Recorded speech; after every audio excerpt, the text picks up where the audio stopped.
है। वालेकुम अस्सलाम वरहमतुल्लाहि वबरकातुहू। अक्सर सवाल करते हैं बहुत सारे भाई के सियासतदान या पॉलिटिक्स के दौरान, तो ऐसे वक्त पर होता यह है कि लोग एक दूसरे की बुराई बयान करते हैं और मकसद ये होता है कि ऐसे वक्त पर ताकि अपने आप को पेश किया जाए। इस्लामी एतबार से जहां कहीं पर भी आप बुराई बयान कर रहे हैं, अगर उसका मकसद ये है कि मासूमों को बतलाया जाए कि तुम्हारे साथ ये नुकसान हो रहा है और जहां पर आप रहते हैं, जिस मुल्क में आप रहते हैं, वहां की कानून की खिलाफ वर्जी भी नहीं हो रही हो, वहां के कानून की खिलाफ वर्जी भी नहीं हो रही हो और साथ में आप वो तरीका इख्तियार करते हैं जो शरीयत से नहीं टकराता और मासूमों को ये बात पता चल जाती है, इनोसेंट्स को, कि उनके साथ क्या जुल्म हो रहा है, तो यकीनन जिस मुल्क में आप रहते हैं वहां के कानून का पालन करते हुए और शरीयत का ख्याल करते हुए, यानी इससे कॉन्ट्राडिक्ट ना होते हुए, अपने आप को इसके खिलाफ ना ले जाते हुए अगर आप ऐसा कोई काम करते हैं तो यकीन उसमें फायदा है, उसमें मासूमों को नुकसान से बचाने का एक बेहतरीन अमल भी है। उम्मीद कि आपका जवाब मुकम्मल हुआ।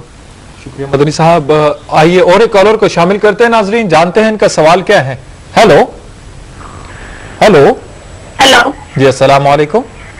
जी हेलो हेलो जी, अस्सलाम वालेकुम। बताइए अपना जी, सवाल। आवाज कम आ रही।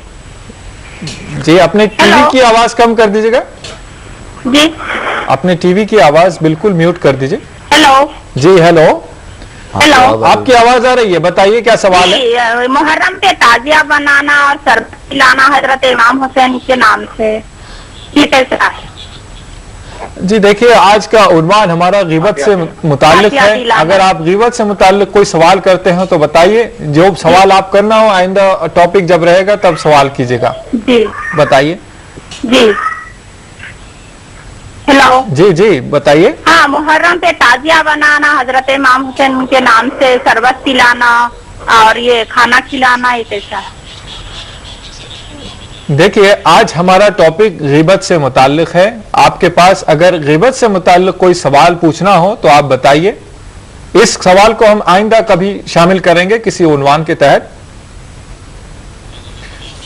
हेलो, गालिबन लाइन ड्रॉप हो गई, बहन कोई दूसरा सवाल कर रही थी, लेकिन हम एक एसएमएस को शामिल कर लेते हैं इस प्रोग्राम में। लिखते हैं हुसाम हैदराबाद से, अस्सलाम वालेकुम।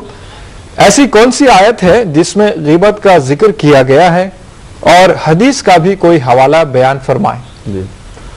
वालेकुम अस्सलाम वरहमतुल्लाहि वबरकातुहू। अभी मैंने हवाला दिया है सूरह हुमज़ा, मुकम्मल एक सूरत अल्लाह सुब्हानहू व तआला ने नाजिल की है। वैलुल लिकुल्लि हुमज़तिल लुमज़ा, के गिबत करने वाले, ताना देने वाले, ऐब लगाने वाले सारे इस आयत के अंदर आ गए हैं। सूरह हुमज़ा कुरान मजीद का 104 नंबर वाली ये सूरत है और सूरह कलम सूरह नंबर 68 के आयत नंबर 10 और 11 के अंदर, सूरह मुद्दस्सिर सूरह नंबर 74 के आयत नंबर 45 खास तौर से जिक्र की जा सकती है इसके अंदर भी।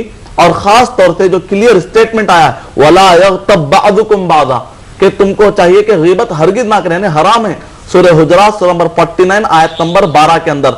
और अहादीस की किताबों में किताबुल अदब, अल अदबुल मुफरद, अबू दाऊद के अंदर, तिरमिजी, इब्ने माजा, सही बुखारी, ये सारी किताबों के अंदर अल किताबुल बिर्रि वस्सला, नेकी के काम, अदब का जो किताब है, चैप्टर है, इन सब के अंदर ये अहादीस आपको मिलेंगे। रियाउस सालिहीन खास तौर से अखलाकियात को सुधारने के लिए बहुत सारी इसके अंदर अहादीस ऑथेंटिक है और मशहूर किताब है। इस किताब का घर में मुताला कीजिए, इंशाअल्लाह फायदा होगा। शुक्रिया मदनी साहब। नाजरीन, आपके एसएमएस हमें मौसूल हो रहे हैं और भी आपके मजीद एसएमएस आप रवाना करें, लेकिन आप एसएमएस सिर्फ और सिर्फ आज के उन्वान से मुताल्लिक रवाना फरमाएं ताकि हम आपके एसएमएस को इस प्रोग्राम में शामिल कर सकें। तो नाजरीन, आइए चलते हैं एक मुख्तसर से वक्फे की तरफ, इस उम्मीद के साथ कि हम लौट रहे हैं, आप कहीं नहीं जाएं। नाजरीन, वक्फे के बाद फिर से आपका खैर मकदम है प्रोग्राम आप और हम में। नाजरीन, आज का उन्वान गिबत में अपना वक्त ज़ाय करने का अंजाम से मुताल्लिक है। तो नाज़रीन, आइए और जानते हैं मदनी साहब से। मदनी साहब, आए दिन लोग महफिलों में अपना वक्त बर्बाद करते हैं और ग़ीबतों में अपना वक्त ज़ाय करते हैं, और इसकी जो वईदें, इसकी जो दर्दनाक अजाब की खबर जो अल्लाह ताला ने कुरान में दी है, खबर के अजाब, जहन्नम का अजाब और दुनियावी आफात से आगाह फरमाया है, वो क्या है? ज़रा हमारे भी सामाईन को, नाजरीन को बता दें। बहुत अच्छा आपने सवाल किया है। गीबत के जो नुकसानात हैं दुनिया में, कब्र में और इसी तरीके से जहन्नम में, कि नबी अकरम सल्लल्लाहु अलैहि वसल्लम ने अच्छे तरीके से वादे किया है।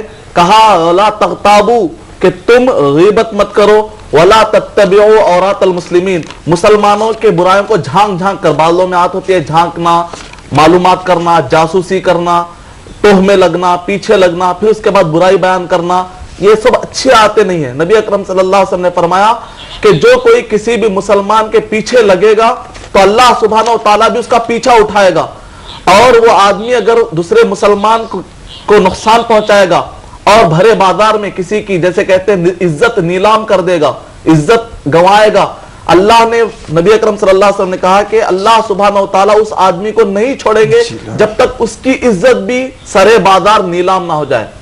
और नबी अकरम सल्लल्लाहु अलैहि वसल्लम कब्र के पास से गुजर रहे थे, कहा दो खबरें थी, इन्नहुमा युअज़्ज़बानी व मा युअज़्ज़बानी फी कबीर, इन दोनों को कब्र का अजाब हो रहा है और कोई बड़ी चीज में नहीं, मामूली देखने में जो जिसको तुम मामूली समझते हो, छोटी छोटी चीजों में अजाब कब्र हो रहा है, क्योंकि ये दोनों गीबत किया करते थे। तसव्वुर कीजिए कि कब्र के अंदर अजाब हो रहा है। और नबी अकरम सल्लल्लाहु अलैहि वसल्लम ने फरमाया कि मेराज की रात में मुझे बतलाया गया कि लोग अपने जबड़ों को फाड़ रहे और अपने छातियों को सलाखों के जरिए से खून बहा रहे हैं। तो नबी अकरम सल्लल्लाहु अलैहि वसल्लम ने पूछा कि ये कौन लोग हैं? कहा कि ये वो लोग हैं जो गीबत करते थे। और कालह कहते हैं कि होठ को नीचे से फाड़कर गुद्दी पर ले जाए और ऊपर से फाड़कर गुद्दी पर ले जाए। ये नाजुक जिस्म के जो हिस्से हैं, इन नाजुक हिस्सों को सलाखों के जरिए से फाड़ा जाएगा। जो गीबत करेंगे उनका ये अंजाम होगा और जहन्नम में बहुत दर्दनाक सजाएं उनके लिए। इतनी सख्त वईदें और हराम काम होने के बावजूद भी लोग इस पर अड़े हुए हैं और अपने नामे अमल को बर्बाद कर रहे हैं। अल्लाह अकबर, अल्लाह बचाए ऐसी बुरी बुराई से। नाज़रीन, आइए और एक कॉलर को शामिल करते हैं इस प्रोग्राम में। हेलो हेलो हेलो जी, अस्सलाम वालेकुम। वालेकुम सलाम जी मोहतरम, कौन और कहां से बोल रहे हैं? जी, मेरा नाम है मोहम्मद कामिल सईद, मैं कलकत्ते से बोल रहा हूँ। जी बताइए, क्या सवाल है आपका? मेरा सवाल, पहले मैं आप लोग को ये कहना चाहता हूँ कि मैं पहली बार बात कर रहा हूँ। हाँ जी, मुबारक, आपको कॉल मिल गई है और पहली बार आपकी आवाज, कोशिश के बाद मतलब कॉल लग गया है। जी जी। और मैं ये कहता हूँ कि अल्लाह ताला आप लोगों को बहुत तरक्की दे, बहुत अच्छा काम चला रहे हैं, इसमें बहुत ही ये रहे, आमीन।